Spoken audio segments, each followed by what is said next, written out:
जी सामने शाह जी वालेकुम अस्सलाम। शाह जी कैसे आप ठीक हैं? मैं ठीक हूँ, आप बताइए। जी जी अल्हम्दुलिल्लाह। शाह जी परवेज़ इलाही साहब ने फिर साबिक जो हमारे आर्मी चीफ है उनके बारे में, उनके दिफा के बारे में कुछ भाई परवेज़ इलाही साहब जो है ना, ये जो PMLQ है, शुजात साहब हैं। शुजात साहब तो साबिक वज़ीर आज़म भी रह चुके, वो क्या उनको कहते हैं, केयर टेकर प्राइम मिनिस्टर रहे हैं। लेकिन बात ये है कि ये पार्टी जो PMLQ है, ये बड़ी एक क्या कहना चाहिए, जिस तरह से आप कह लीजिए, मैं ही कहता होता हूँ उसके बारे में कि MQM जो है ना, वो एक कराची और हैदराबाद तक महदूद है। चलो वो तो शहरों की हद तक है ना, लेकिन PMLQ जो है ना, वो सिवाय गुजरात डिस्ट्रिक्ट या डिवीज़न के और कहीं पे नज़र ही नहीं आती। अब देखिए यहाँ से आके ना, अल्लाह पाक का होता है कि अल्लाह बड़ा बेनियाज है कि वो जब देने पे आता है तो कैसे छप्पर फाड़ के देता है कि 10 सीटें हैं इनकी असेंबली में, और ये पंजाब के चीफ मिनिस्टर बन गए हैं। इनके साहबजादे जो थे वो भी प्रेशर डाल के ही सही है, उस पर भी इनकी बातें आ रही हैं कि जी वो उनको इमरान खान वजीर नहीं बनाना चाहते थे। एनी हाउ, परवेज़ मुशर्रफ या क्यू लीग वाले जो है ना, ये हमेशा से, ये भी आर्मी की नंबर 2 टीम ही रहे हैं। इन्होंने मुशर्रफ के दौर में पहली दफ़ा परवेज़ इलाही साहब जो थे वो चीफ मिनिस्टर बने थे, वो कि इन्होंने बड़े अच्छे कुछ काम भी किए। ये जो आपकी ऑरेंज ट्रेन चल रही है, इसका मंसूबा भी इन्होंने ही कंसीव किया था। इन्होंने 1122 का भी किया था। एनी हाउ, उस तरफ हम बाद में जाएंगे। जो अच्छे काम किए उन्होंने उसको एक्नॉलेज करना चाहिए। लेकिन ये बात जो इन्होंने की है ना कि जी साबिक आर्मी चीफ को हम डिफेंड करेंगे, उनका क्या कहना चाहिए, दिफा करेंगे, और उनके खिलाफ कोई ऐसी बात ना हो क्योंकि वो हमारे मोहसिन हैं, उन्होंने ही हमें आगे लेके आए थे। इमरान खान के साथ भी उनकी बड़ी अच्छी थी। देखिए बात ये है कि पहली चीज़ तो ये है ना कि आर्मी का पॉलिटिकल रोल जो है वो वैसे ही काबिल एतराज़ बात है। दुनिया भर में कहीं पे भी ऐसा नहीं होता जहाँ पे आर्मी जो है ना वो इस किस्म के काम होते हो। लेकिन एनी हाउ, अब परवेज़ इलाही साहब ने उनके दिफा की बात की। अच्छा, जब इमरान खान साहब बोल रहे थे उस वक्त ही उनके साथ बैठे हुए थे। इसमें वाकई सवाल उठता है कि क्या उन्होंने उनसे पहले इमरान से कोई ऐसी बात नहीं की थी? क्योंकि जब आप तकरीर करने आते हैं तो पहले एक एजेंडा होता है, आप उस पर बात करते हैं कि जी हम ये बातें करेंगे।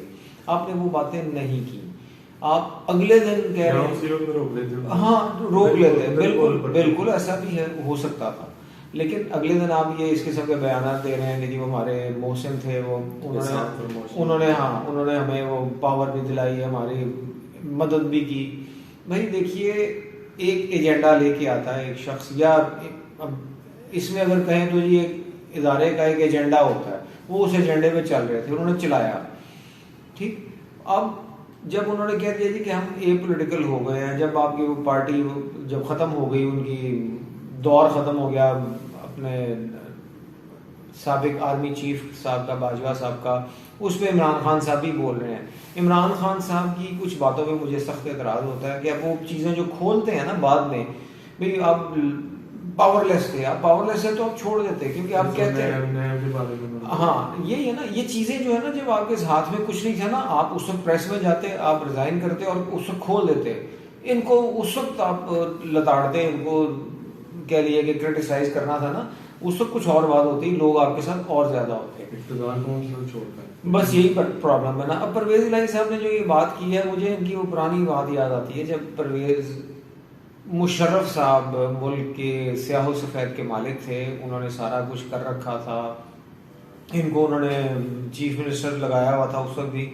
तो उस वक्त कोई इनके इलेक्शन पे बात हो रही थी कि जी बावर्दी होना चाहिए या वर्दी उतार के। उस वक्त मुशर्रफ अपने परवेज़ इलाही साहब का बयान अब भी वो मीडिया में मौजूद है, लोग उसको कहीं आप तलाश करेंगे तो आपको मिल जाएगा। इनका कहना था जी कि 10 साल यानी 10 बार भी अगर हमें इलेक्ट करना पड़ा मुशर्रफ साहब को वर्दी के साथ, तो हम इलेक्ट करेंगे। भाई इससे तो ऐसे लगता है कि परवेज़ इलाही साहब या क्यू लीग जो है ना, ये आर्मी की नंबर 2 टीम है, और ये जहाँ पे वो फौजी जर्नैल जो हैं वो पैर रखेंगे वहाँ पे अपने हाथ रखने को भी तैयार है। तो मसला ये है कि इनकी जो पॉलिटिक्स है वो गुजरात से आगे नहीं आती। परली तरफ इधर यानी चारों तरफ गुजरात के आप कह लीजिए कि वो सिर्फ गुजरात तक महदूद हैं। वहीं से सीटें लेते हैं, वो इनका गढ़ है, वहां पे ये रहते हैं, सारा कुछ वहीं पे है। तो ऐसे में एक पार्टी, अब नई जो बात आई हुई है वो ये है कि पीटीआई के साथ वो सीट एडजस्टमेंट कर रहे हैं। उसमें भी जिन्होंने पीटीआई ने कोई 3 रुकनी क्या कमेटी बना दी है, हाँ जी, जिससे बातचीत हो रही है। देखिए बात यह है कि वो अब एडजस्टमेंट में वो तो आप 20-25 सीटें ले रहे हैं। अब मजबूरी यहाँ पे ये हुई है कि जिस तरह इमरान खान की कह लीजिए, पीटीआई की मजबूरी ये बनी हुई है कि उनको 10 सीटों वाले को चीफ मिनिस्टर लगाना पड़ता है, क्योंकि यही छोटा सा एक बड़ा थिन सा जो है ना वो एक मार्जिन है। अगर ये 10 निकल जाते हैं तो इनकी गवर्नमेंट टॉपल हो जाएगी, इसलिए इनको साथ चलाने के लिए उनकी बातें मानते चले जा रहे हैं। अब जो सुनने में आ रहा है, कुछ लोग कह रहे हैं 25 से 30, कुछ कह रहे हैं उससे ज्यादा पे आ रहे हैं, वो सीटें वो मांग रहे हैं पंजाब असेंबली के लिए। तो देखिए इस वक्त तो कह लीजिए कि उनकी यानी सूरत हाल ऐसी बनी हुई है, अल्लाह पाक की तरफ से कुछ उन पर मेहरबानी हुई है कि वो सीटें जो हैं उनके साथ एडजस्टमेंट कर रहे हैं।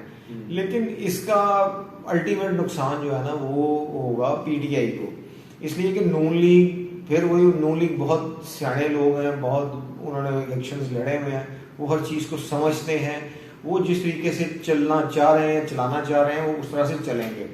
अब बात यह कि फिर वही बात क्या असेंबली डिसॉल्व करना इस वक्त बेहतर है। ये भी जिस तरह परवेज इलाही साहब भी कुछ जो रिजर्वेशंस इनके बारे में कह रहे हैं, ये कर रहे थे कि जी नहीं होनी चाहिए। देखिए बात यह है कि इस वक्त जो सूरत हाल बनी हुई है, आप सिर्फ उस चीज़ को मद्देनजर रखते हैं कि आपके जो 3-3.5 साल आपने नहीं कमाया, आप वो कमाई करें कुछ, जो आपने जहां जहां पे अपनी मर्जी के बंदे लगाने हैं। क्योंकि हमारे यहाँ पे यानी हाई कोर्ट का भी पिछले दिनों आया था कि जी जो पुलिस में है या किसी भी डिपार्टमेंट में है, वो सियासी तकर्रियाँ नहीं होनी चाहिए। वो पुलिस वाले जो हैं वो उनको एक जो सिस्टम है उसके तहत ही उनको उनकी तकर्रियाँ होनी चाहिए। एनीहाउ ये करना ये है कि इतने अरसे में जो साल भर का ये मांग रहे हैं, बाकी का टाइम अपने अपने जो इनके खास बंदे होंगे वो अपनी की पोस्ट पे लगाएंगे। उसके बाद ये होगा कि इलेक्शन जो है, मुझे तो अभी भी नहीं लगता कि इलेक्शन हमारे साफ शफाफ होंगे। इलेक्शन में अपनी मर्जी के लोग लगा के अपनी मर्जी का रिजल्ट लेंगे। अल्टीमेटली इसमें पीटीआई को नुकसान होने का खदशा है, इसलिए कि जब इनके साथ आप 20-25 सीटों की एडजस्टमेंट करेंगे तो मुझे नहीं लगता कि लोग इनको वोट देने को तैयार होंगे। इस वक्त बिल्कुल जो इमरान खान की पॉपुलैरिटी है, जो पीटीआई की पॉपुलैरिटी है, वो बहुत ज़्यादा है। जिस तरह पहले भी हम और भी मुख्तलिफ लोगों से जब बात करते हैं तो वो कहते हैं कि इमरान जैसे भी कहेंगे हम वैसे करेंगे।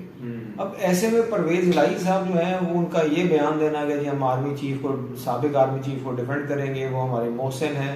तो भाई कौन सा आर्मी चीफ आपका मोहसिन नहीं रहा?